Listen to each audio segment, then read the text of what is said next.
Airport थाना police अभियोगकारी Shri Kullu ओरफ Dinesh दास को एतला आधार में मामला रुजु कर तदंत करने सह दुई अभियुक्त पिंटू ओरफ प्रदीप्त कुमार साहू पेना ओरफ साईदेव रेड्डी को गिरफ्त कर कोर्ट चालाण करिसेंती।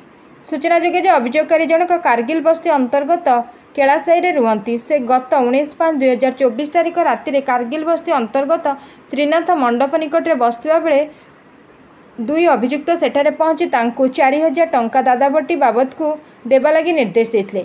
अभियोगकारी जनक भयभीत हो 2000 टंका देवा लगी समर्थ होइतिबा बेले बाकी टंका देवा लगी असमर्थ प्रकाश करते। एथिरे उत्क्षिप्त होई दुई अभियुक्त तांकु असभ्य भाषा रे गाळीगुलज करबा सहित हठात एक खंडा साहाय्य तांकु मरणांतक आक्रमण करते। एही आक्रमण फल अभियोगकारी डाहाण हाथ आंगुली रे गभीर क्षत सृष्टि होइतिला।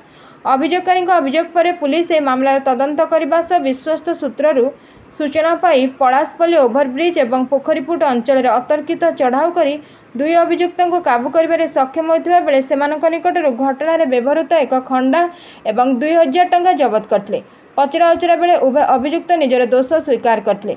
दुई अभियुक्त मध्य अभियुक्त पिंटू और प्रदीप्त कुमार साहू नाम पूर्वर भुवनेश्वर विभिन्न थाना 7टी अधिक आपराधिक मामला मान रही बेले अभियुक्त पेना ओरफ साईदेव रेड्डी नाम गोटे मामला रही।